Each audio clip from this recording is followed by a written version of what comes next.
Recording. I should have brushed my teeth, huh? We are recording. Yeah. So thanks, man. Finally got you fucking, after we got through all the bullshit, we got you, man. How's everything with the family? Family good? Everything good to go? Good, yeah, everything's good. I'm on my phone. I tried to do this on my computer, but that's like a tall order on my part. No. I just go on there to look at my sports teams and to type. No. Figuring out something like putting an app on there is like beyond my comprehension. Thank God. No worries, man. No worries. Thanks. Where are you guys? It's awesome. So we're gonna dive in. I know we all have a shit ton of questions for you, and first things first. New album came out. Got it. Love it. Awesome. Thanks. Which one do you have? You have 4 or the EP? Power of Illumination. I'm waiting on the physical. Oh, okay. I'm waiting on the physical copy and the T-shirt. I think I got the. Oh, okay, cool. Yeah, right on. So we're waiting on that. But so what's next for Circus of Power? And then we'll go. I don't know. It took us like 2 years to get that done. Like I don't know why. And then all of a sudden, in the last 2 weeks, I've been writing with Sharky and Billy and doing some stuff myself. And all of a sudden, it seems like we have like 15 or 20 songs. So ebbs and flows of creativity. Sometimes it's there, sometimes it's not. So writing a bunch of new stuff, going into record on the 26th, lay down some tracks. Awesome. Fuck yeah. How many songs do you guys going to record? Oh, I don't know. We don't do it like everybody else, man. I mean, we're far apart here where we live in California. So we do it in this way where we go into the studio. Like the way we made 4 was we sent Brent Bjork, the guy that plays drums on it. We sent him. We know him very well. He's awesome. Yeah, I sent him some like voicemails of like, hey, Brent, the song goes like this, and he's like, okay, great, right on, Al, I got it, and some scratchy demos, and then we went in there with a bunch of skeletons of songs, and we recorded that whole record, did all the tracks, like the drums and bass, in like 7 hours, and along the way we just arrange it and do it that way. And I know it's not the way you're supposed to do it, but it came out pretty good. Oh, yeah. Sounds great. I mean, you're supposed to do pre-production and all that. Like, I mean, even the rawest of bands do it properly. But it's for this one, we're going to try and get together in a rehearsal space and work the songs out a little more. But it came out pretty good, man. The record's pretty good. Brent was great on it. He's really talented, that guy. Like he just he didn't just play drums. He helped a lot of arranging, and he's just all his fills and everything are really good. Oh, talented guy. He's a fucking legend as far as solid guitar and drums. I mean, shit, he's played with Caius and Fu Manchu alone right there. Yeah. Right. So. Yeah, I mean, those guys. There's certain places that. Like Seattle had that incredible surge of talent for a couple of years, and then out in the desert with Nick and Queens of the Stone Age and all those guys, like talented people, talented bands came from that area out there in Joshua Tree. It's weird how things happen. Like there's a scene in England, and then there's a scene in New York. Punk rock's happening in the 70s, and then it's funny the way things start in different places on the planet. They can't figure it out either, because it's not because of the economy's bad here or this or that. You can never really figure it out. It just is what it is. It's just the flow of the universe, I guess. It is. That's cool. So the all the songs on this new EP, were those kind of like, did you have a couple left over from 4, or were these all just you went in and just banged out all these new songs? So what is there, 6? No, it was kind of ad hoc. We recorded different sessions, and because of the way we do it, we just took out the good songs, the good parts, and then kind of redid them in the studio. With Pro Tools, you can do that. Ideally, I'd like to go in and do things like the Stones used to do, where you work things out at some chateau in France. Yes. And, you get a bunch of wine and drugs and women, and you go in and record everything live. There you go. And then kind of cocaine and wine and not that I would do that. No, none of us. No. But then you kind of lay it down live. If you listen to Sticky Fingers by the Stones, you can hear them fucking around between tracks, you know. And if you kind of isolate Keith Richards' guitar, and all, it's really loose, man. Like, you know, I mean, the songs are all together and everything, but at times they sound like they're falling apart and just barely holding on. It's a really cool sound that they have in particular. That album is just like unbelievable. Yeah, that's good. I'm glad you brought up the Stones. Have you guys ever done a cover song? I don't think I remember cover songs. No, we're having problems with that. Like, I don't want to just do a cover song to it's got to be right, and you got to make it your own, you know. Yeah. Good point. So we're trying. I was looking at Facebook a week ago, and somebody had posted some things about Elvis, and these 2 songs towards the end of his career that kind of gave him a lot more credibility. One was In the Ghetto, song that Mac Davis wrote. Another one was Suspicious Minds. And somebody Both are great. Yeah, I know. Wow. And then somebody texted me and said, you guys should do Suspicious Minds. I was like, yeah, okay. And then I was like, wow, I know Danzig did a bunch of Elvis songs. Let me go see if he did that. And wasn't on his list, so we're going to try that one. Cool. Nice. There. Very good. We got it. Cool. We got it. We got some in. It's cool, man. Some inside. That's it. Well, that's cool. So you talked about. I'll get my karate moves down and everything, of course, before I go in the studio. Yeah, there you go.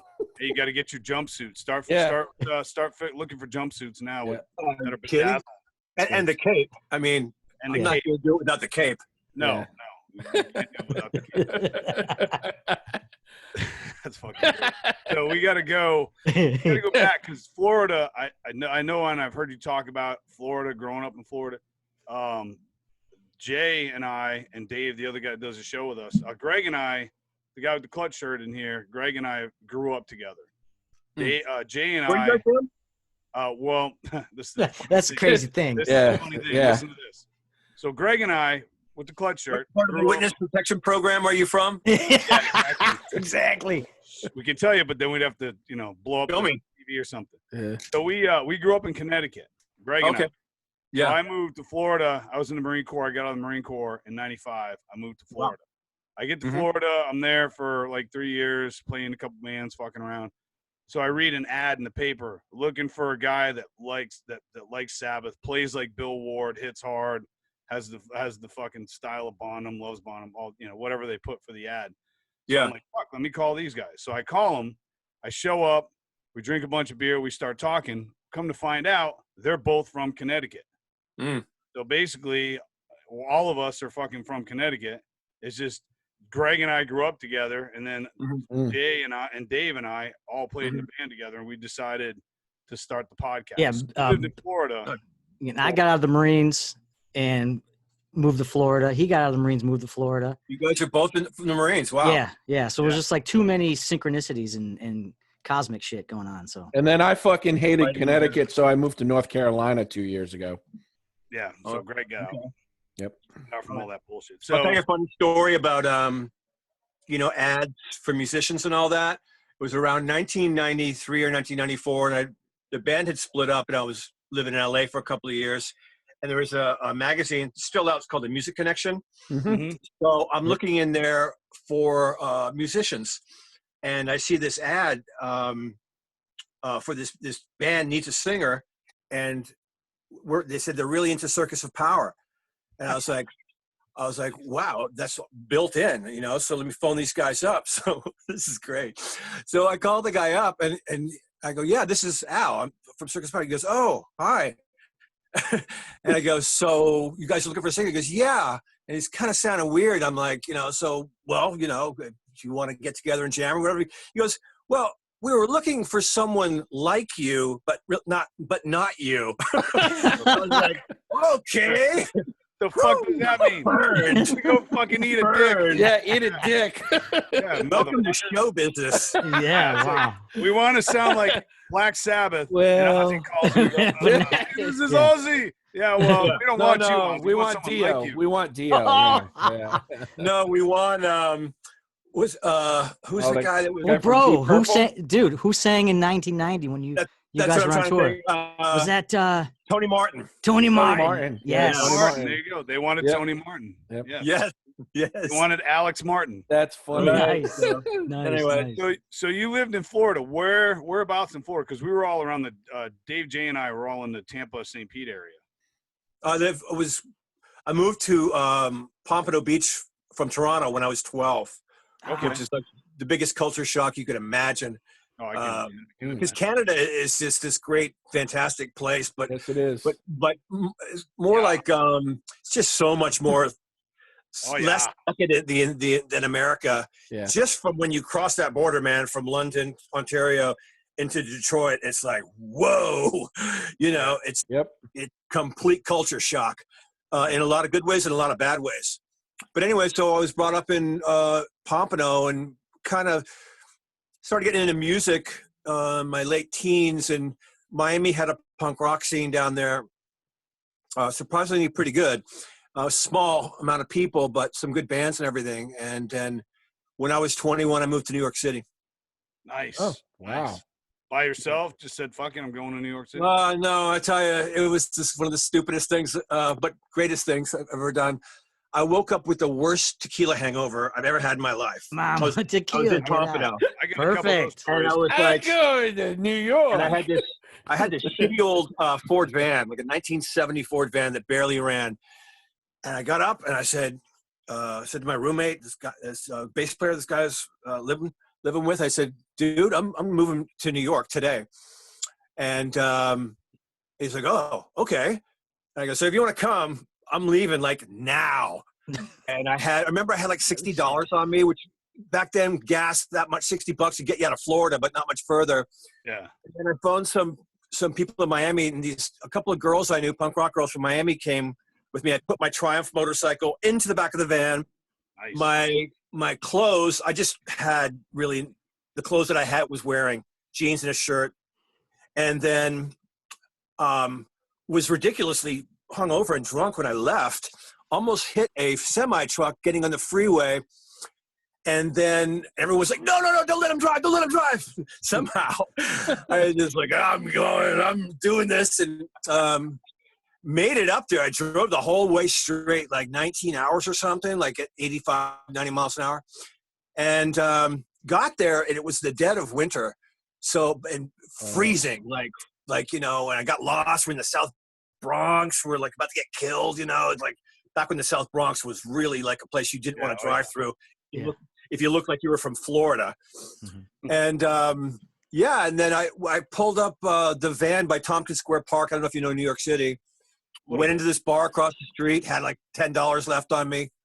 Saw somebody in there from Florida, of all things. Saw somebody. Whoa. Because my girlfriend's moving out tonight, and you got this big like loft over on Ludlow Street if you want it for $300. What? That's how much it used to cost to live in New York.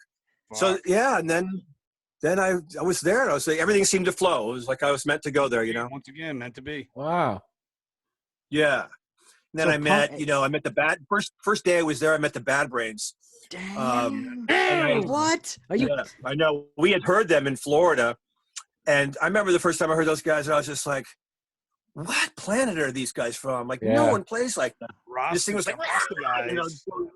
Yeah, playing. Yeah. The backflips and the crazy on stage everything. antics. I ended Amazing. up getting on stage with those guys a couple of times, which is now when I look at it, like I was working a few weeks ago, and some kid was wearing a Bad Brain shirt. I go, "You like them?" Or because you know how people just wear Ramones shirts and never even heard of them. Right. He goes, "Oh yeah, dude, blah blah blah." And I was like, I told him, I go, "Yeah, I sang on stage with HR a couple of times, and I never really thought about it." The kid was like, "What?" And then when I walked away, I was like, "Wow, I really did that." Like, wow. Yeah. I mean, if you've done nothing else in your life, you did that. Not bad. Yeah. Because those guys, I mean, they were really good, man. And in their prime, they were really, really good. Oh yeah. Yeah. Oh fuck. I'm friends with John Joseph from the Cro-Mags, and he just raves about going on tour with them and playing with them and being friends with HR. And then I got to meet HR. I saw them play 2-3 times back in the day, right after I came out and Quickness, and then I got to meet HR a few years ago when he did his book signing, and he had just had his surgery. on his head. And the guy was like night and day from when I met him. Completely different. His wife was with him. He was mellow, chill, Right. you know, oh, blessed be. And back in the day, he was just, you got him on stage and be flipping, diving into the crowd and just He's an interesting guy because whole he band was very, like, I didn't know much about, government and the way society works and all those things. And, but I wanted to know. And when I was starting to listen to these bands from England and LA and The Clash and he was very knowledgeable. All those guys were. I mean, I was from a beach town, you know, and you don't learn much about that stuff when you're from Pompano Beach. At least I didn't. And when I met all those guys, they knowledged me up on a lot of things. And but he was very mellow off stage, but he went wild on stage, man. I mean, out of his way. I saw them, 81, 82. 80. Oh wow, for like Rock for Light and like, oh man, damn. Before it came out, man. Before that even came out. Yeah, right. Wow. Oh shit. I told you the first day in New York I was there, because somebody said go over to this place called the Rat Cage, this record company, a little record store. It's basement. It's called the Rat Cage, and there were real live rats like running all over the place. The guy had for pets all over the records and everything. And above that was the 171 studio where the Bad Brains recorded. Yep. So and I went up there and I just introduced myself and, walked in and John Joseph was there and Jerry Williams was there, rest in peace. And the Bad Brains were recording their record. And so, oh my God. For me, it was a thrill because one day I'm in Florida. The next day I'm like in this recording studio. Those guys are just going off. They were recording Band in DC, I think. And I was like, wow, life can change on a dime. Yeah, no, that's awesome, man. So you went from Florida to New York. So you're in New York, and what did you kind of kick around? Because I think did you have another band previous? Yeah, I've always been in bands. Yeah, had a couple of things, and then I hooked up with Ricky from Circus, and Joey played drums, and Gary Sunshine came in. That was like the beginnings of it. And we, I just wanted to get in a rock and roll band. We were all kind of into both, into rock. We were into Lynyrd Skynyrd and we were into the Germs. To me, there wasn't really any difference. There's a bunch of guys up there making noise on stage. And so, we started the band and, because at the time Guns N' Roses had started, the Cult had come out with Electric. Great which album. is just stomping record. Solid. Zodiac Mind Warp was out. Yep. Band called Raging Slab was playing in New York. Another good one. I know about those guys. Slab. Yep. Super talented, innovative band, and they became friends of ours. We started playing with them, and it took off very quickly for us. We had a 4-song demo that we made in Daniel Ray's basement in New Jersey, in his mother's house. And it had, I think it had Motor and Call the Wild, Backseat Mama, something else, forget. And, we were playing these little bars in New York and people were coming to see us. And then Rick Rubin saw us and a couple of different record companies, and then we ended up getting signed by RCA. But it was all like within a few months. It didn't take that long. Yeah, that's cool. I went from like laying sheetrock in Brooklyn to getting a ride, hopping the subway, not paying the fare, and getting a ride to Midtown to sign a contract. I didn't have any money, man. I was working for $6 an hour, and then we got signed by RCA and got a few bucks to go buy some new shoes. We had where Bill and I grew up in the town of Putnam, we had a little record store that used to sell a lot of tapes. This was before CDs. And I remember seeing your self-titled tape and seeing the cover of it. Yeah. And looking at it and thinking to myself, I'm like, wow, that kind of looks a little bit like the logo, on the back of Rollins. It kind of looks like the sun. And I bought the tape and I was a hardcore kid. So I listened to it and at first I was like, I didn't quite get it. And then you guys ended up playing with Faith No More. And that's the first. And so I I listened to it again. I was like, the show's coming up. We're going to go see him. And we went and saw you guys play at the Living Room in Providence, Rhode Island. Had a big bubble. Now, yes. I was blown away. I was excited to see you guys, and I was excited to see Faith No More. This is, just before Epic, before everything blew up. Mike Patton had just joined the band. It's Chuck Moses left. And I got a quick story, and then I got a question for you. So my buddy got completely shit-faced, sideways shit-faced before the show. And he was huge, this big 6 foot tall guy. And I don't know if you remember, but the Living Room used to take these 8 foot long cafeteria tables, and they used to lay them on their side with the feet towards the stage, and that was the barricade. So my buddy is up. My buddy is up against the barricade like this, and you guys come out, and right when your first song ends, he throws up all over the barricade. And we were standing on the side of him, and I'll never forget what you said. Wow. You pointed to him, you pointed to him and went, now that's a fucking Circus of Power fan right there.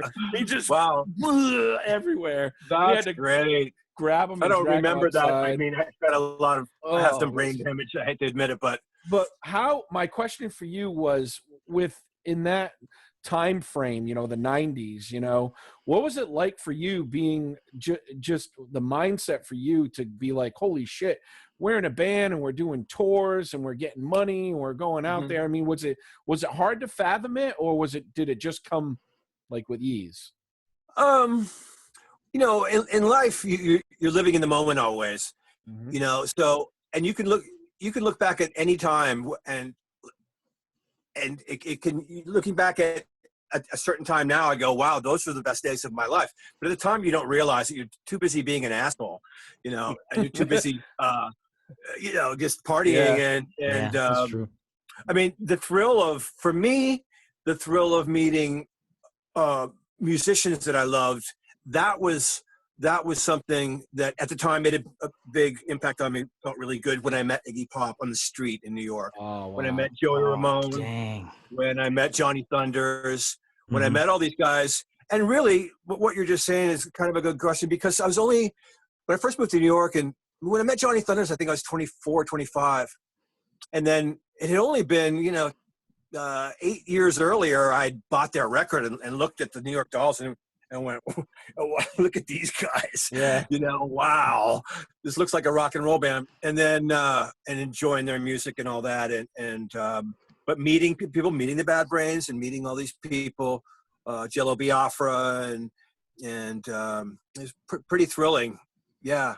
You did, a little while ago, you did a podcast, my friend's podcast, Mike Hill. You did Metal Matters.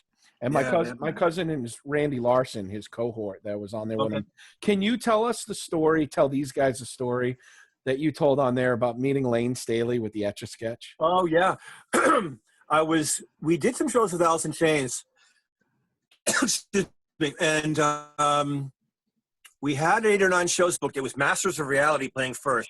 I don't know if you guys have heard of those guys. Yes. That band. Another amazing band. Yeah, okay. Yes. So, they're great. Chris Goss. Ginger Baker from Cream was playing drums. Oh, yeah. dang. I got to watch that guy play every night. Son of a bitch, man. That's classic. He's doing something different with his left hand than he is with his right hand, than he is with his left foot. With his right foot, like separating different parts. Just amazing musician. And then we played, and then Alice in Chains played. And after a couple shows, Lane was in bad shape at that point already, which was a sad thing to see.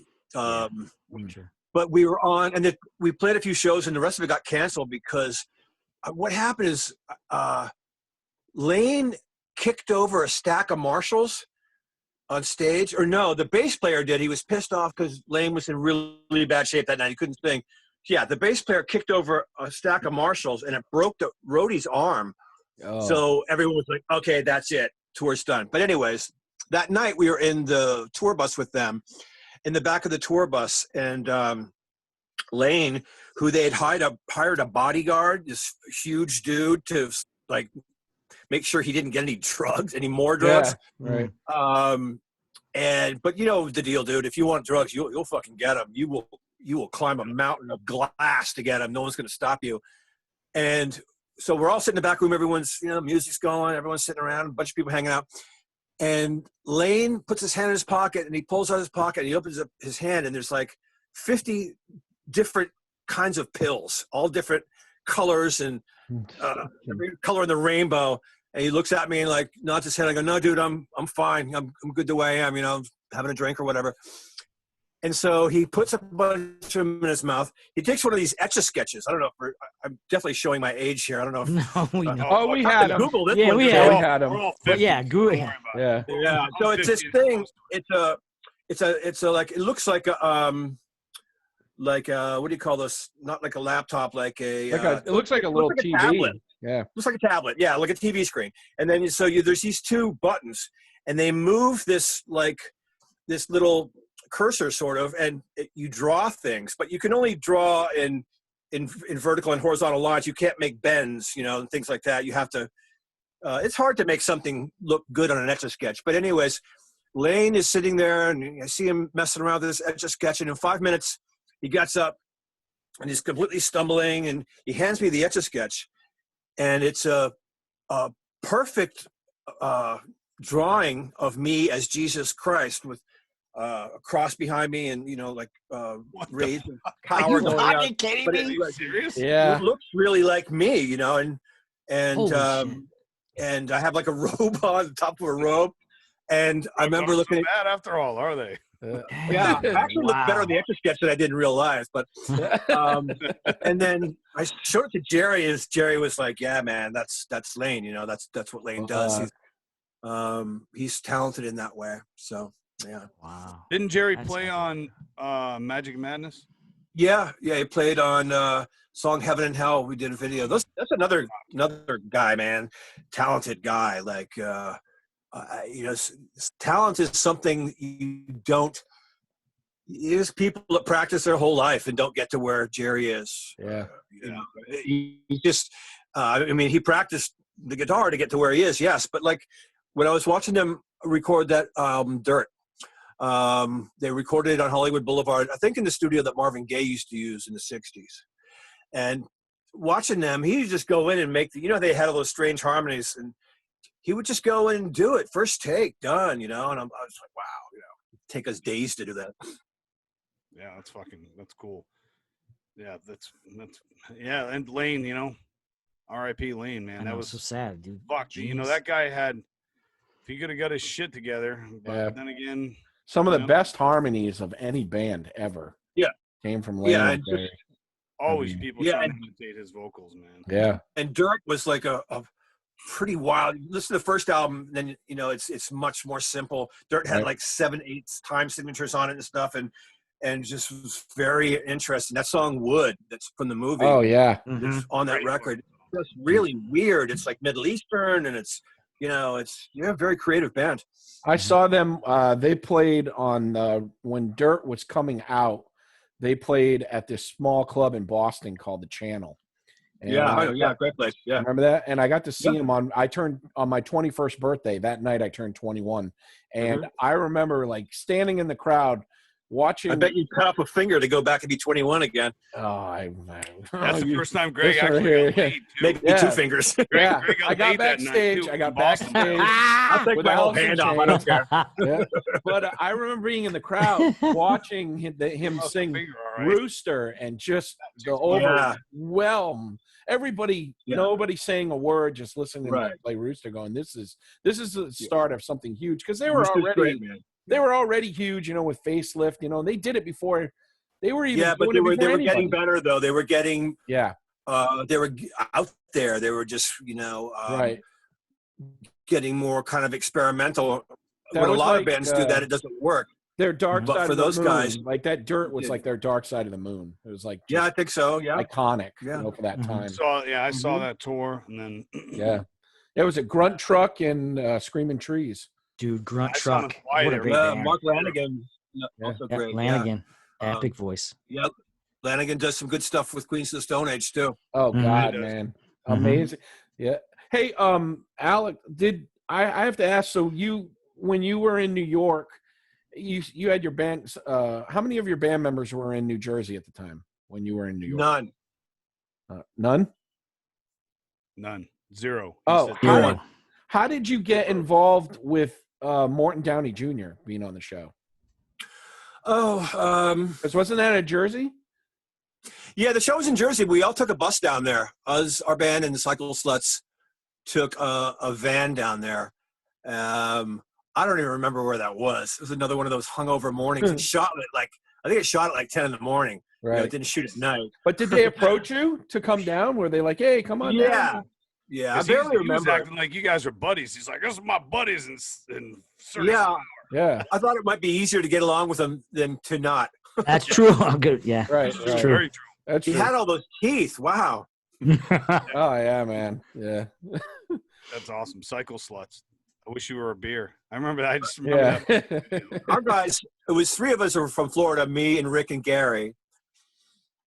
And then eventually Zowie came in. He was playing in the hardcore band Leeway. Yeah. And Ryan played drums for us. Ryan, who recently passed away, also rest in peace, Ryan. Ryan was from Queens in New York, so that was the final package that it got together after the first record and into the second one. Cool. Craziness. So, the first album, the first time I heard anything off of the self-titled from '88, my buddy and I we're hanging out drinking beers or something at his house, of course, underage or whatever, but it was this guy, Jimmy Stevens. We're hanging out, drinking some beer, and I think one of the videos came on. What video was from the first album? Motor Call the Wild. I think it was Motor. Was Motor the first one? Yeah. I think so, because we were watching. I was like, it came on. I've always been into like the biker culture and biker stuff and everything like that. And you guys came on, and Jimmy and I were sitting there, and he had just came home because he broke his leg in boot camp in the Marine Corps, so he was home, and I was waiting to go and all that. So we were just not doing much, just getting fucked up. So we're sitting there, and the video came on. I'm like, what is this? What the fuck? Who are these guys? So we went down. I bought the tape at that same place Greg was talking about, that record store. And then for the next 2 weeks, man, that was in his car. That was in the tape player for the next 2 weeks. And we'd go out and meet chicks and whatever, and that fucking thing didn't leave the tape player. And I think I left it in the car. Buy another one. Yeah, I left it in his car. He was like, bro, just let me borrow this. Hey, while we're here, man, I want to talk about something, and I never plug things, but I'm going to plug this. No, plug it. Yeah. Right. Whatever you got, man. Yeah. Nice. That's the book I heard. Now, what is this about? Explain this to me, because Okay, cool. Seen this. I'd like to. I want to get it, and I want to know what it's about. Talk to me. It's your second book too, right? Yeah, I've written a couple books. This is the first really good one I've done, and I got a lot of great response about it over the last couple of months, which makes me feel great because it takes so much fucking work to do. Even though it's only like 125 pages, like that's a couple of 100 hours to do something like that. Yeah. I didn't go to school, man. I didn't go to college and to learn how to be a writer. Yeah. I went to New York. College of Hard Knocks. That's right. Yeah, true. That's right true. there. Right there, dude. Nailed it. The book is called Carrie, Confessions to a Dead Lover. And it's about the characters. It's a love story, but not your typical one. It's got burning cars and violence and extreme love and emotion and crying and getting arrested and all that stuff that you guys are probably familiar with. Oh yeah. But it's mainly about a girl I know. I really can't say where she is or what she does or anything. But it's based mainly on her, and then on a couple of other girls that I've known, was in love with. But as I wrote the book, the character sort of took on her own being. The more I wrote about it, the more I wrote about this person that was that I'd sort of never met in a way. Completely. And I tell you what, there's some big dudes who've come up to me and said, "Al, I haven't cried like 30 years. I cried like 10 times over the first 20 pages." And I was like, "Oh, good." Nice, dude. Mission accomplished. Wow, bro. Mission accomplished. Yeah. Yes. Because when I wrote it, I cried a bunch of times. I'm not too proud to say that. but lots of laughs in it too. And the way you can get it is you go on to my Facebook page. I'm Al Mitchell, Facebook page. Okay. And then there's instructions there. You can find out. You just PayPal me $20 and I send you a book basically. And you get my email, and that's how that works. You got to friend me on Facebook. But it's a good read. And someone asked me what it's like, and I said, I wrote this book for people who don't read, if that makes any sense. Yeah. Oh, totally. Perfect. It's for the person that usually doesn't read, but reads the first page of this book and goes, oh shit, and then keeps reading and then enjoys it. But if you're into Charles Bukowski and Steinbeck and Hemingway or anything like that, if you do read, that's where it's I'm not like those guys, but like I'm in that same boat or whatever with those guys, in that same sinking ship as those gentlemen. But yeah, it's a good book, and if I'll send you guys one. So just text me your info and I'll send you one. Cool. Sweet. No, well, I'll definitely pay you. I'll definitely buy. I like to pay me like 100 then, write something beer special. money too, along with the postage. Yeah, that's right. That's right. That's right. Greg will send you some. Like he I'll hook you guys up, man. Week and he'll send you some. Yeah. But it's and there's a lot of mentions of Harleys, because that's the culture I've been around for a long time, and also music. And I quote different songs and things like that. So it has kind of a rock and roll element to it. Yes. Nice. And you like it, man. I think it's really good. It's cool. I've never even plugged the records I've done. To me, it's kind of like, I'm not that guy. I'm not a hustler, and right. I see people go on. I read a thing with Neil Young, I heard him on the radio, and he was plugging like some new technical thing he was involved with. I don't understand any of this shit, but it had something to do with the internet and MP3s and this and that. Yeah, and that's he was right. plugging this thing. And I was like, like he just didn't sound good doing that, because he's a real earthy guy and he's a cool guy, but like he sounded like he was on the Johnny Carson show or something, and was or the Stephen Colbert show or something, and like plugging this thing. And I've never really been comfortable with doing that. It's like, if you want it, yeah, come get it. I'll hook you up. But like, yeah, I'm so proud of the book that I've been inclined to start plugging it. Fuck yeah. You got to, man. Yeah. Especially nowadays, because this is the new economy. It's you telling us and we're telling our friends, and people are like, yeah, that's what I'm into. No, you're completely right there. I mean, the new economy. Look, as an example, I wouldn't have written this book without COVID, because everything's shut. I'm in LA. Everything's shut down here, man, right away. Especially what I do. I build background scenery for commercials and videos and movies and things like that. And that was just like shut down the same week. People started finding out about it, because actors and actresses and producers and all that have got money. They don't need to fucking get around people that have a virus. I don't blame them. So we got shut down, and I was like, okay, all right, let's pick up the pen and start writing.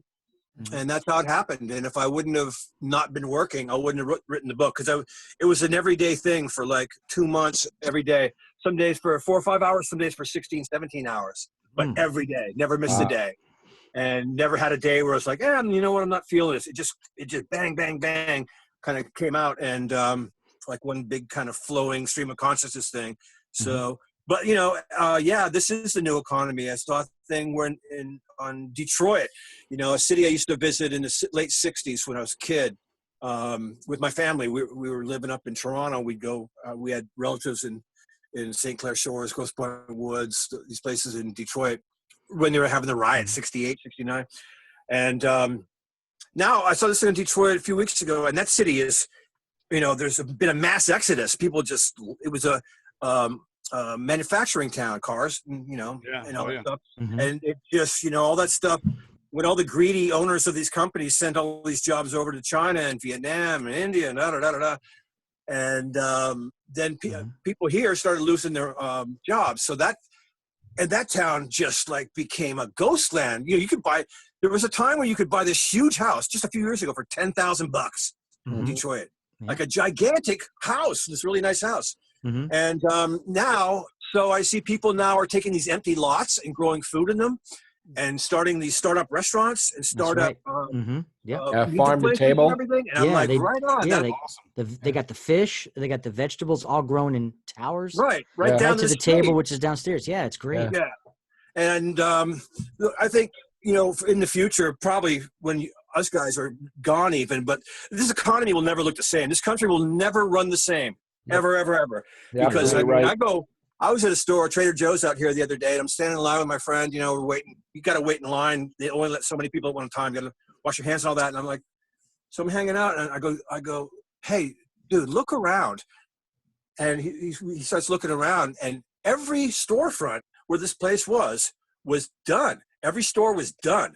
Yeah. So that means somebody that opened the store, whether it was like whatever they sold, burgers or vitamins or whatever it was, everybody had liquidated their savings to try and stay open, because this is 8 months in now to this COVID thing. Oh, yeah. Right. Everyone had, and that person may not ever recover, or if they do, it's going to be real slow, or they might have to, that mortgage they had, might have to forget about that and go start living in an apartment, which, as you know, costs, for $2,000 for a 1-bedroom apartment nowadays, not just here, anywhere, right? And that's another reason why there's so many homeless people. But yeah, it's going to be reinventing things. And, there's all kinds of theories about what's going to happen. People are going to be paid not to work. Like they're already talking about doing that in some places in Europe. It's not going to be like the whole manufacturing thing of the old days. It's never going to come back. No. And that's why to say, hey, we're going to bring coal back and this back. It's not going to happen. Natural gas is much cheaper. And so that's money talks. So like things are going to change. And so people, traditional people, hard hat guys, and they're used to doing, working class jobs. If it's going down in a mine or, new construction or whatever it is, a lot of people are just going to have to go at one point and go, okay, you know what? Fuck it. I need to get trained to do something else. Right. Including me. There's hardly any work doing what I do now. So, it's reinvention time. And maybe that's a great thing down the line for everybody. But right now, man, so many people are suffering in this country, and they're cutting off the unemployment and all that. It's bad news. So I mean, that's a whole nother ball of wax. But like what you're saying about reinventing yourself and all that, and the new market, new economy, it's interesting to watch. Yeah, what you talked about? I'm also running for mayor of Topanga Canyon next year. So, are you for real? Are you joking? Are you joking? No, I'm joking. No, fuck that. Well, because you never, bro. You never joke right now. Nothing's off the table anymore, bro. Nothing's ever off the table. Yeah, get right into that. Yeah, right. You're right. What kind of bike do you have? What kind of Harley do you have, by the way? I got a Crossbones 2009, but it's been. I bought it and had all kinds of custom work done to it already. I'll send you a text on it.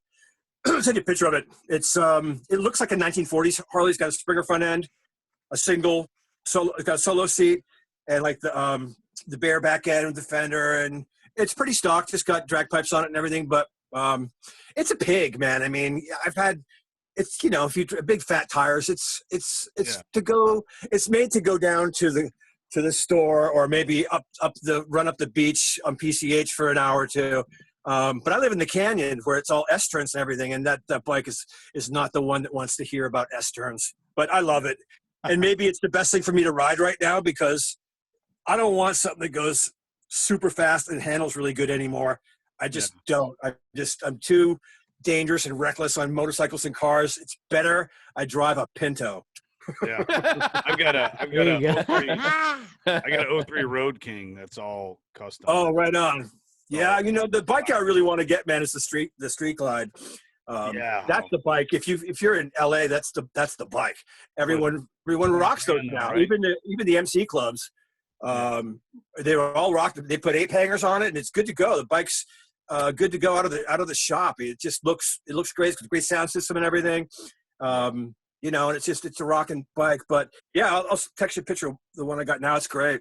Nice. Yeah, I'll send you mine. I'm old school, man. I don't like fairings. I don't like radios. I don't like nothing. I got 8 hangers on mine. I like to look at the road, and I like to fucking go, man.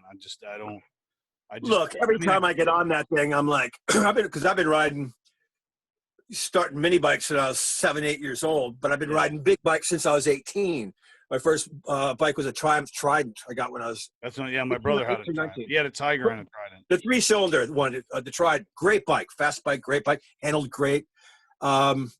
And then, I had Sportsters, and then I got into the big V twins, and I can't really ride anything else but that now. No, that's just the way it is.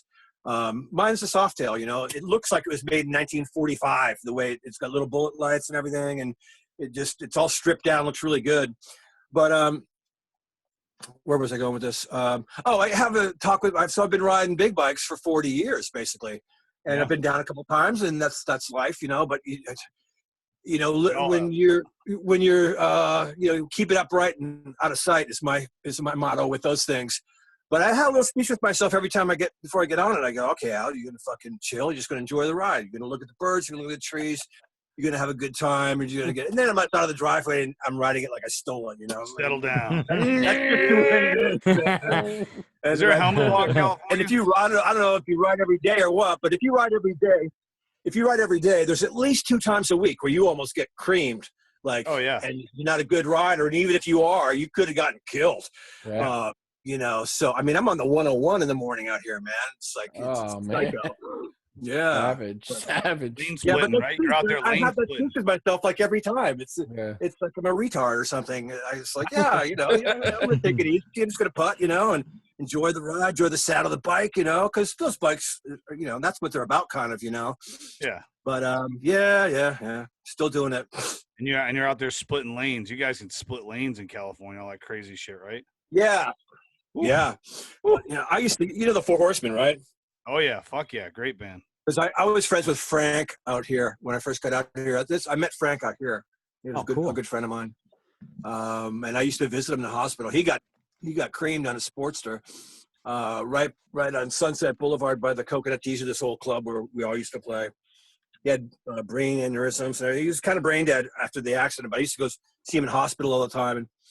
And I used to go out, there was this girl I was seeing, and Frank would look in the eye, but he wouldn't be able to register any emotion or anything. It was just a kind of a dull look in the eye. And I used to say, go ahead, pull your tits for me now. She'd go, oh, why do you make me do this? But she was good spirited about it, and once in a while would. And Frank's eyes would open up just a little bit bigger. And I was just trying to get some emotion out of him, Yeah, yeah. Hopefully, I could have showed him the tattoo. Yeah, I could have showed him the tattoo on my ass too, but I don't think it would have had the same effect. But anyway, Frank was. Oh my God! I met Frank, and he was driving this old ratty Honda chopper, like 750 chopper, I think, with like a girder front end, just a suicide machine, like rigid suicide machine, no front brake. And I got on the highway with him. And I ride pretty fast. Dude, that guy was splitting lanes at like 65, 70. And I'm like, do I want to die here just to keep up with Frank Starr? No, and the answer was yes. You did. Okay. Do it. That guy's a fucking troublemaker and a half. That guy. I love that guy. He was a great guy. Great singer. Great player. Drums for them, right? Was that Dimwit? What's that? Chuck Biscuit's brother. Yeah. No, Chuck played. Chuck had to step in when his brother died. Yeah, subbed in when he died. Yeah, I remember that. I remember hearing about that. Yeah, and then Chuck was playing with Social Distortion on. Fuck yeah! Yes. Great album. It's got When the Angels Sing and I was wrong. Yeah, White Light, White Heat. Yes. Great fucking album. The live album is fucking great too. From that tour, that live album. That tour was awesome. I think he's another guy, man. Like I think Mike is very talented. Mike Ness just and people recognize that. Johnny Cash recognized it. Mm-hmm. Other people recognized it that were more traditional types and not really punk rock types, but the guy has talent, mm-hmm. and great voice and everything, man. Yeah, I really love that band. Fucking great. Him and 2 guys, like if I ever get lucky enough to work with, Tim Armstrong from Rancid also is just to me super talented. Guy just cranks stuff out, man. And for a long time I didn't like Rancid. I was such a old Clash bonehead and old school punk rock. And they sound a little like that, obviously. So, you know, I kind of shunned it. But after a while, man, my little brother is a big Rancid guy, and he got me into him. And he had a little speech with me and said, "No, listen, Al, you got to listen to these guys, man. These guys are for real, and they have great songs, and you're just being a jerk." Like, okay. And then now I'm a huge Rancid fan, and Transplants also. And but he records ska and everything. He got the pop music out left and right. For a while, he was recording I think like soul songs or something, cover songs. And he would put out one a week. You know, so these guys just think out of the box. Mike and Tim and some of these guys, they do what they want to do, and they're all about music, man. They're not. You know, it's easy to get caught up in all the other bullshit, but those guys are just always tricking out some really good new songs. So yeah, keep me inspired. Who's the other one? You said there were two. That was one. Who was your other one?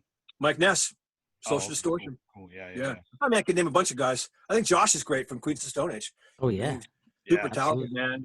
Heck yeah. Yeah, it's just he's the man. I mean, you just don't call up John Paul Jones from Led Zeppelin and go, "Hey, you want to make a record?" I know, right? You're the man, you know, and nail it. When nail it. That's right. He's like, "Oh, okay. Those first four Queens of the Stone Age records." Yep, solid. My favorite. The Desert Sessions. The Desert Sessions, yes. The first two Desert Sessions. That's right. Right. First two, and then but like the first four Queens of Stones records all the way up to the red one, the last one that Dave Grohl played on. God, yeah. Songs for the those Depth. first four. That's my favorite. That's my favorite. That record is nuts.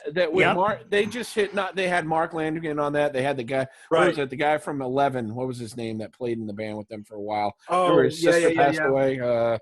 I forget. He had like a Russian name. Yeah, lots of different guys. Yeah. Amazing. I know Nick. I'm friends with Nick Oliveri. I was going to ask. Sweet. How did you meet the lead singer of 69 Eyes? That Joe, our guitar player, a guy that played with us for a while, Joe Truck. He's friends with those guys. He's tattooed everybody. Okay. I should plug Joe's shop. It's called in Sacramento. Oh God, why am I blanking out? My brain's burnt. But anyways, if you go to Joe Truck Cashier's page, you can get his tattoo shop. He's up in Sacramento now. Joe knows everybody from tattooing and being a New York punk rock socialite that he is. Right. Great guy. And he was friends with. Play with you guys no more, right? Huh? Joe doesn't play with you guys no more. No, right now. Our band is kind of mercurial, you know. Guys come in, guys come out. Guys go in, guys come out. Okay. Yeah. You guys go look at my shit. Guys go out. Guys like me again. Guys come back in. Like a revolving door. I've basically been with. It is. Look, being in a band's not easy, man. No, it's not. When I see bands that have been together for 40 years, 50 years, the fact that the Stones still talk to each other, I'm like, right. You know, True. It's really, it just usually doesn't last, and it usually ends up ugly. You know, a lot of times it does, just because you know how to push each other's buttons. You've been around each other. It's like being in a relationship with 5 women at once, or married to 5 women at once. It's just not going to work. Unless you live in Utah. Hello. Yeah. Hello, Utah. Yeah. It's like the Rams, the Mountain Rams battering each other. You know, David Allen Coe, who I met. Fucking great. Yeah, we know David. Yeah. We know. Yeah, character. Crazy son of a bitch. Crazy. Out of his mind. Yeah. And I met him. Where did I meet him first? Oh, I went to the Laughlin River run. I saw him play up there. I don't know, in the 90s or something. I can't remember. That's the first time I met him.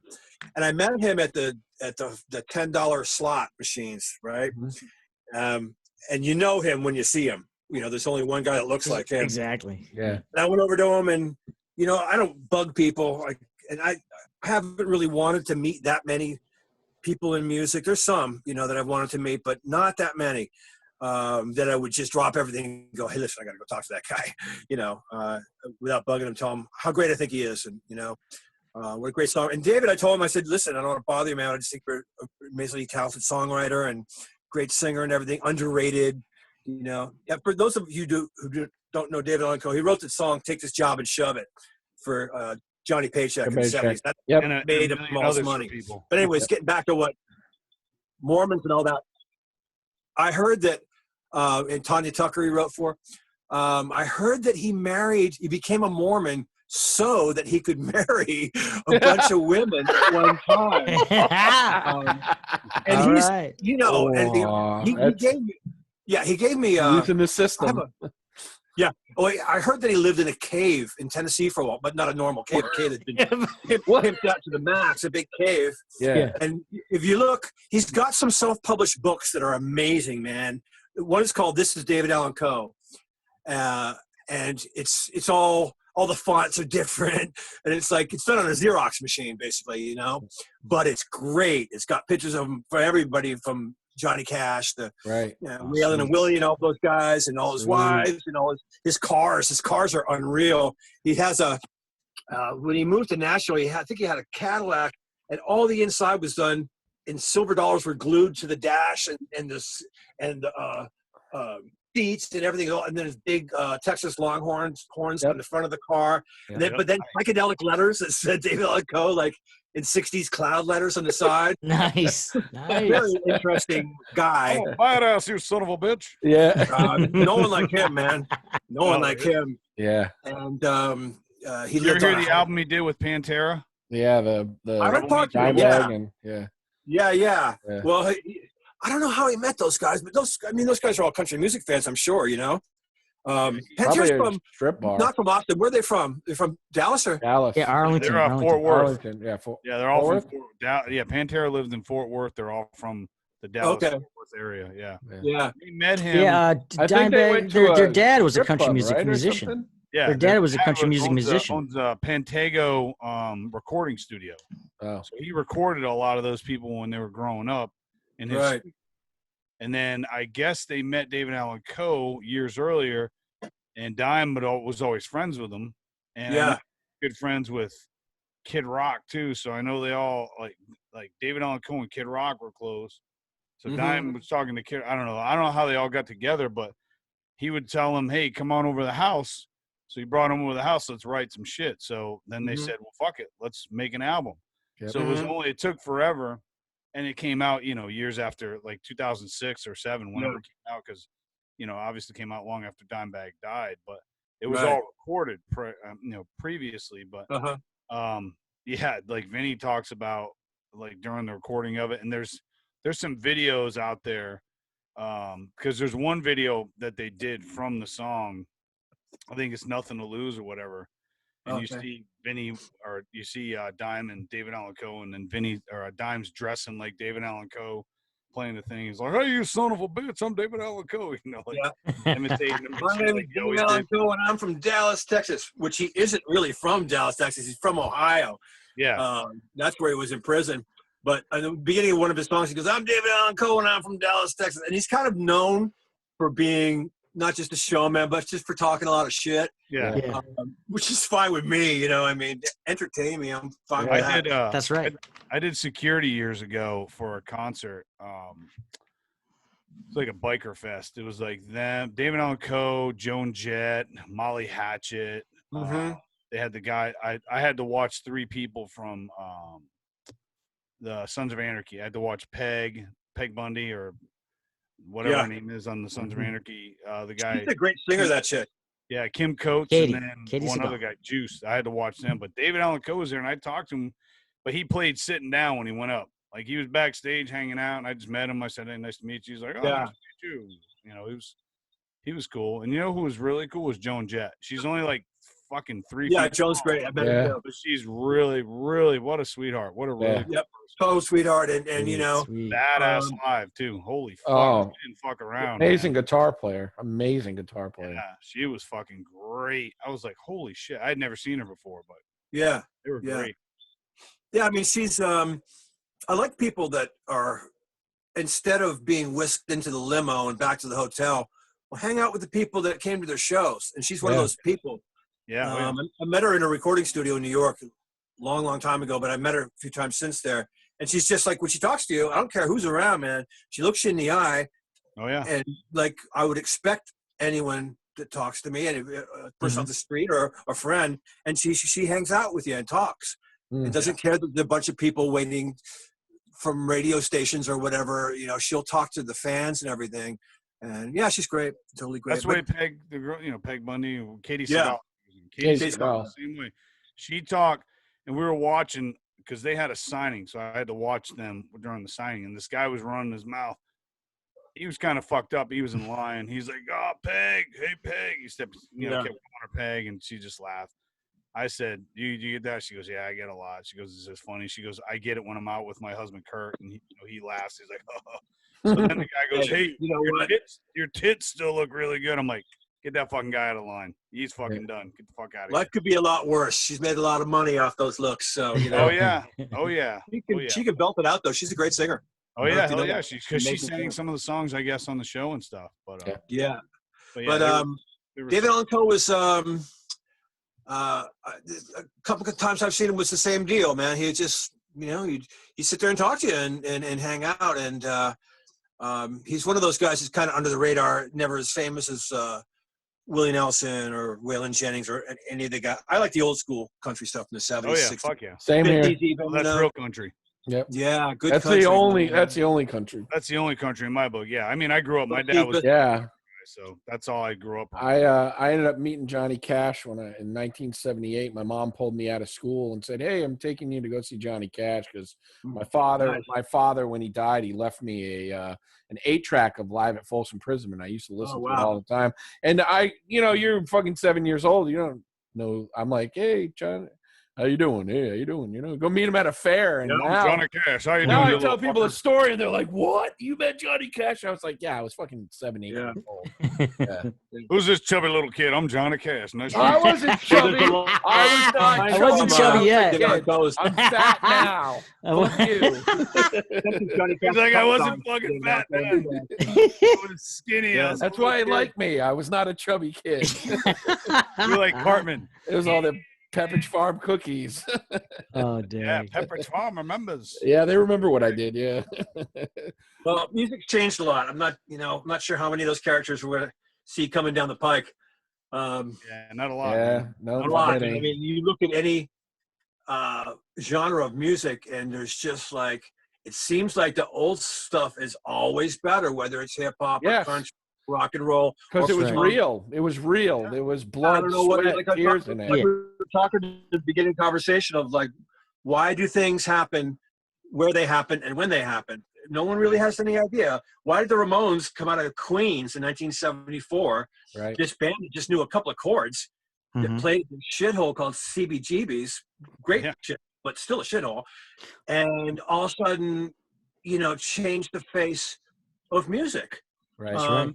And other things, fashion too. I mean, you don't see Elizabeth Taylor wearing a leather jacket she bought on Rodeo Drive. It wasn't for the Ramones. Right. Right. They changed. These things filter into. They start in the street and they permeate their way into department stores and fashion and magazines and all that. And that's where fashion comes from, and art and all that stuff. That's true. That's true. Music, especially when MTV was at its prime. Yeah, I don't see why there isn't a station like that now that plays the old stuff and incorporates the new bands and all that. I think it's because there can't be any money in it, but they don't have kids. I'm going to say kids because we're all adults here. I'm going to say kids. Like when we were kids and we got into music, there was MTV and Friday night videos, or you rent, Iron Maiden Live After Death. You rent the cassette, but kids don't have the freaking attention span now. Yeah, because of this. This is instant access to everything, and that's why you're not allowed. What that is the opiate, the new opiate of the masses. All you got to do is take this and do this. That's why it took me 3 months to figure out how to get on Zoom. Because I don't do all that stuff, man. I don't app. Right. I just don't. Yeah. I go on my computer to write. Don't have time for it. Just I mean, shit to do. Shit, but I'm not. Those things are just. I'd rather not know those things. I'd rather stick to the basics. Yeah. No, you know what? Pen, paper, my mind, and just get. Well, the way I wrote the book was, and the way I've been writing now, I'm working on a new one too. Is I write. It's pen and paper for the first, like the rough outline of the story, 20, 30, 35 pages, and then I go in and type it because things look different written on a piece of paper than they do typed on a computer than they do printed out onto a page. Those three things all look really different. Right. And so, I mean, that's all I use my computer for, is to go see the Yankees scores and, you know, and Yankees, nice. Facebook and you know, people the guys send me songs on through Facebook Messenger, so I'm on there working on songs sort of while I'm on Facebook. But it's got good things, the internet, and I knew when it came out it was going to be good and it was going to be bad. Yeah. It's great for porn too. Yeah, it's awesome for porn. Well, that's the first thing I looked at. I remember the first time I saw the internet. Okay, I was in Silver Lake, and my friend Jeff, who plays, who was a Hammond organ player, like the guy in Deep Purple, this classic, you know, big fucking organ that sounded like, you know, a church organ basically. Mm-hmm. And he was kind of a .com guy, and he had come from Milwaukee to get involved in some startup companies here in Los Angeles. But he was the first guy that had the internet. And I went, now that I've mentioned his name, this is bad that I'm telling the story, but anyways, too late to get out now. Keep going. Go through it. I go, what is it? I mean, I knew what it was. I go, what are you looking at? He goes, check this out. And it was it was an animal and a human being, okay, doing something. Oh yeah. And I was like, why do I want to fucking see that, dude? Who wants to watch this? Why does anybody want to see it? A lot of the people. point is that you can see anything you want on here. Exactly. I go, okay, but like, I'm not rushing home to see what you just showed me. Right. No. But I said to him, this is going to, like, I thought, okay, so some kid in Yugoslavia could be talking to some kid in England and talking to some kid in New York, and like all these great things are going to come out of it. As far as, you know, there won't be oppressed countries anymore. People are just going to say, fuck it. You know, if you're living in China and all of a sudden you see, you know, this incredible video of some band and some rad band talking shit about the government in America, you all of a sudden you're going to go, hey, yeah, I get it. You know, yeah, fuck it, man. Yeah. You know, and you're going to start an uprising. Right. But it wasn't really like that. I mean, yes, it's brought consciousness to a lot of places, but like it's also brought hate and lots of that, as you can see, but goes around nowadays. It's easy to just get on your computer if you're not feeling good about things, you know, and not about yourself or about society, you know, then just plenty of clubs to fucking join that think the same way, you know, and they want you to go out and cause shit and fuck shit up. Start a band. Be like that, but that's you know, that's the way it is, man. Start a band. Don't go out and fuck someone's world up and fuck shit up. Go start a band. Oh, look, I with all that, man, I just see, like, you know, in the nutshell, I just see, like, you know, if you want to make things work at all, I mean, then you got to learn to get along with each other. It's just the way it is. Mm-hmm. You know, if you want to have a great economy, if you want all those things to happen, you got to start getting over hang-ups and just, you know, the guy next door that's next to you. I don't measure people on what they look like, man, or whether they believe in God or not, or what color their skin is and all that. Because I've found an asshole in every fucking corner I've looked. If you're an asshole, you're an asshole. Doesn't matter. And then I've found amazing people right in every corner I've looked too. Right.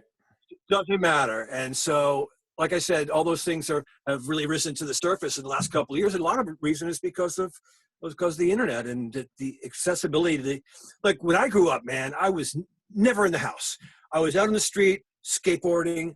I was down at the beach. There were no cell phones, there were no computers, and it was great. I know. It was. And I'm even thinking about, why do I even have this phone now? I mean, this phone is great to talk to you guys. There's great things about computers and phones and all that, but I went for a period a few months ago where I just left it at home. You know, well, what if the car breaks down? So what? Walk to exactly, just like you would do back in the day. Yeah, walk to a phone and, you know, call AAA and deal with it, you know? Mm-hmm. And, you know, just don't be a part of that every time that phone dings. What is it? Did somebody like my book? Did somebody send me hate mail? Who cares? Like, just, you know, so I stopped.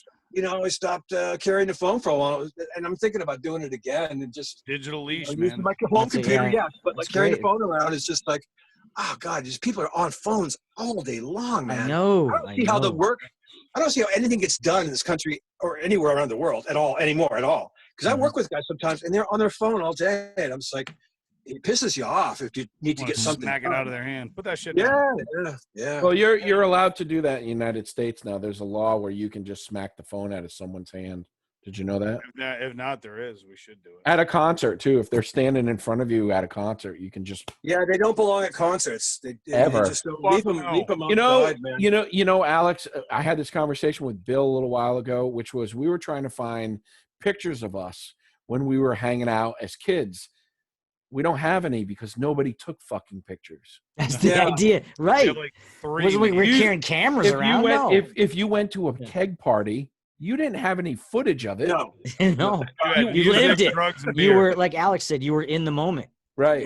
There was no, let me capture the moment. It's the moment. I recently went through like a bunch of, just, one of those things at home, and I got done with the book. I was like, might as well go through, clean out the old stuff and throw it out. And I went through some old boxes, and we did take a lot of pictures growing up. Right. I had a big family, and my father's side, he had 9 brothers and 1 sister, old school Scottish style, and mom, same thing. So tons of cousins, tons of visitors all the time. The house filled with partying and people, having fun. And we did take a lot of pictures, and I was going through all those pictures just going, wow, and even in Florida when, one of us would get a camera and take all the pictures, like at the punk rock shows and everything. And now those pictures are so valuable. I have a picture I posted on my Facebook page of Johnny Depp. I was at a club in Fort Lauderdale. Oh, yes. Tell us about it. Oh, Johnny was there.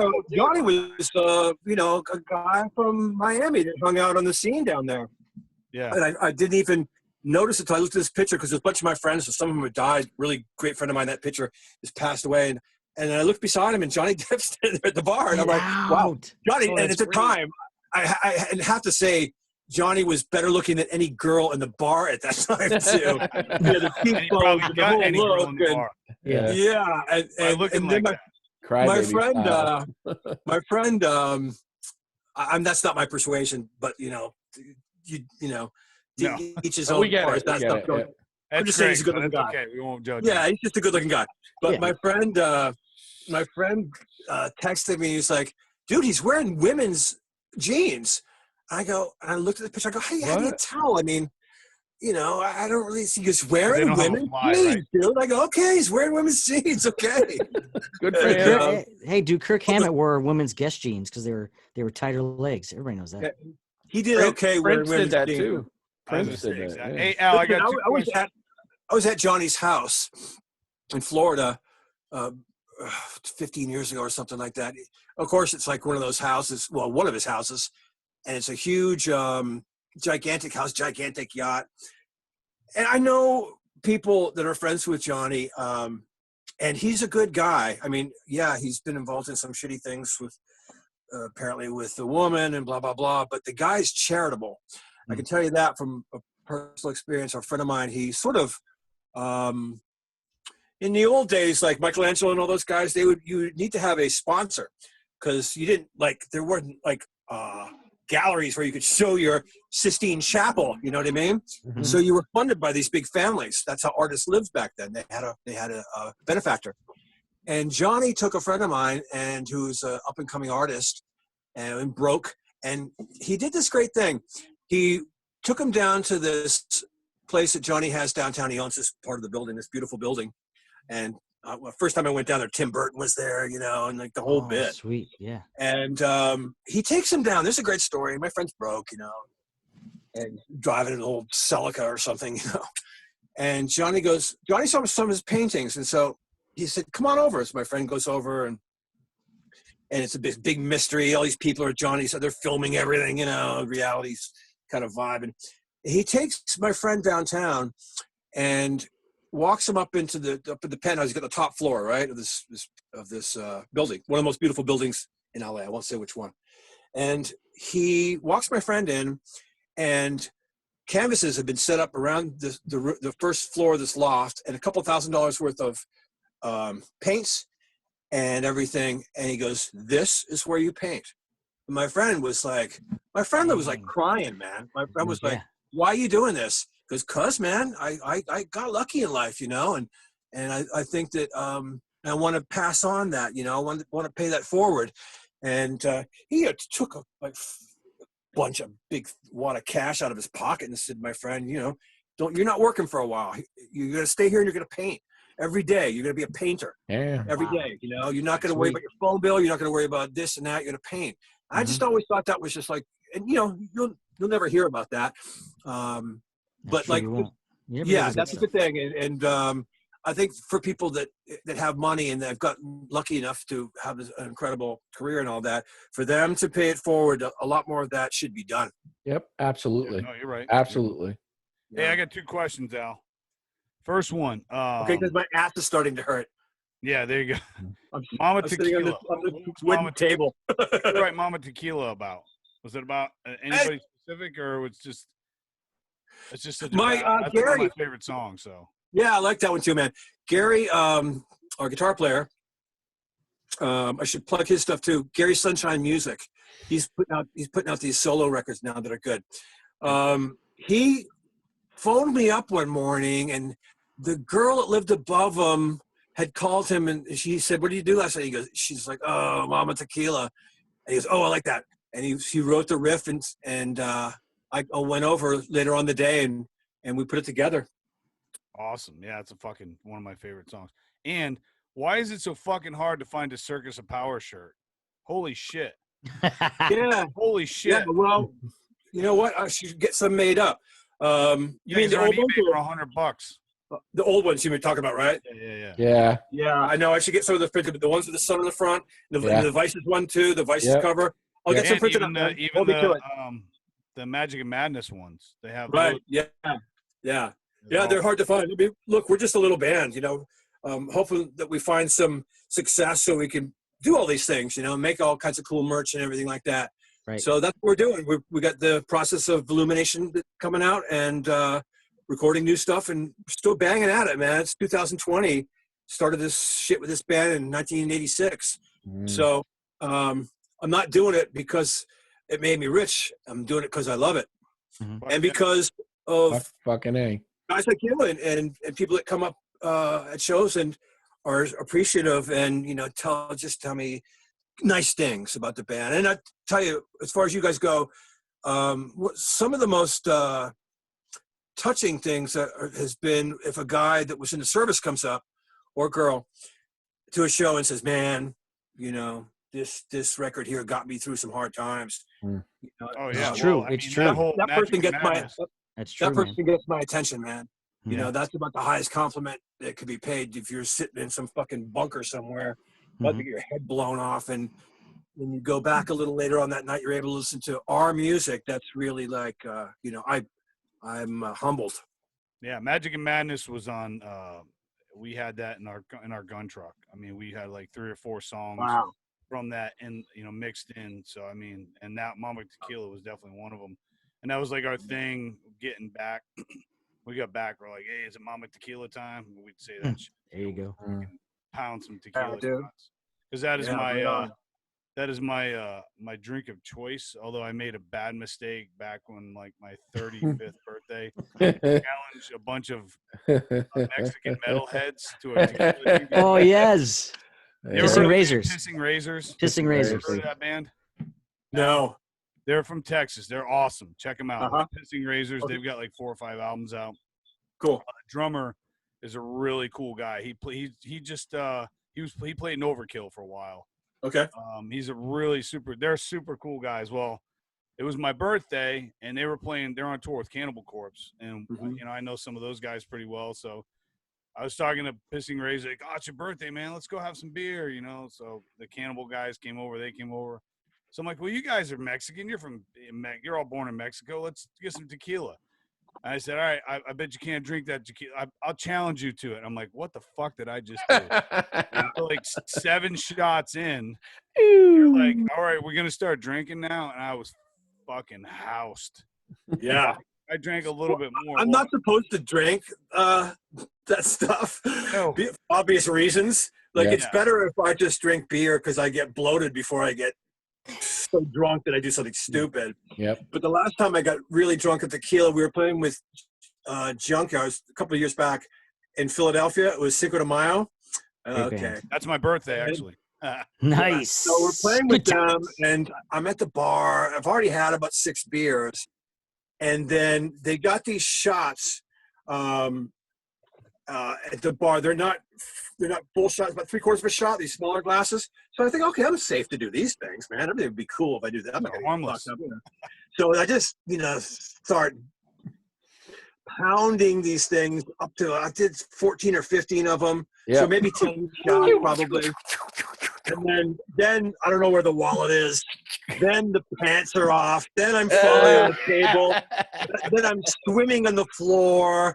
Then I'm outside pretending I'm John Travolta. Then I'm, just like, classic. Yeah, okay, that's just why I don't drink tequila.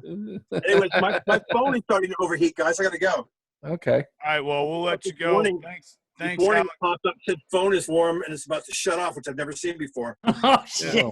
Nice. All right. Well, thanks Alex. Al. We appreciate everything, man. Awesome. We'll send you our email so we can get the book. We'll buy the book. Right on. So, but new this album. This is great. We've all heard it. I think almost all of us bought it with the T-shirt. Yep. And we'll definitely have you on again. Yeah, let's get back after we make the next release. Yeah. Awesome. Absolutely. Sweet. Thanks, Alex. Have a great night, man. Yeah, let's stay in touch, man. Definitely. Right. Definitely. We will. Thank you very much, Al. Take care, bud.